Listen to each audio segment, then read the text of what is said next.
വളവന്നൂർ കന്മനത്ത് വിഷരഹിത പച്ചക്കറികൾ വിളയിച്ച് കുടുംബശ്രീ കൂട്ടായ്മ.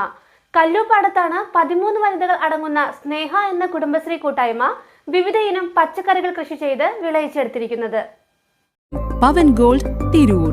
പച്ചക്കറി കൃഷിയിൽ മാതൃകയാക്കണം ഈ കുടുംബശ്രീ വനിതകളെ. വളവന്നൂർ ഗ്രാമപഞ്ചായത്ത് 7-ാം വാർഡിൽ കന്മനം കല്ലൂപ്പാടത്താണ് എനർജി പാറക്കലിന്റെ സഹകരണത്തോടെ 13 വനിതകൾ അടങ്ങുന്ന സ്നേഹ എന്ന കുടുംബശ്രീ കൂട്ടായ്മ വിവിധ ഇനം പച്ചക്കറികൾ പാടത്ത് കൃഷി ചെയ്തത്.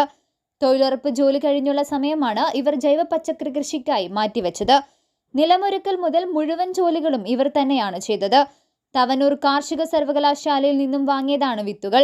എല്ലാ വർഷവും കൃഷി നടത്താറുണ്ടെങ്കിലും ഈ വർഷം നേരത്തെ ഇടമഴ പെയ്തതിനാൽ വേണ്ടത്ര വിളവ് ലഭിക്കാത്ത നിരാശയും ഇവർക്കുണ്ട്. ഇപ്രാവശ്യം ഞങ്ങൾക്ക് കൂടുതൽ നഷ്ടം വന്നിക്കണ്. പിന്നെ ഈ ഇടമഴ പെയ്തേ, അപ്പൊ ഈ ഇടമഴ പെയ്തത് കൊണ്ട് വെള്ളം പാടത്ത് കണ്ട് കൂടുതലായും ചെയ്ത് അപ്പൊ കൃഷിയൊക്കെ കേടൊന്നും ചെയ്ത്. വെണ്ട, ചിരങ്ങ, മത്തൻ, കുമ്പളം, കക്കരി, പയർ, ചീര, തണ്ണിമത്തൻ തുടങ്ങിയവയാണ് അംഗങ്ങളായ പ്രസിഡന്റ് സുബൈദ, സെക്രട്ടറി റാബിയ എന്നിവരുടെ നേതൃത്വത്തിൽ കൃഷി ചെയ്തത്.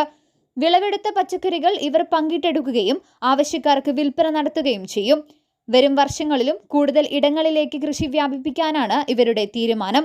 News desk Tirur live. Majestic jewellers Tirur. Marble land Tirur Changaramkulam. Pavan gold Tirur.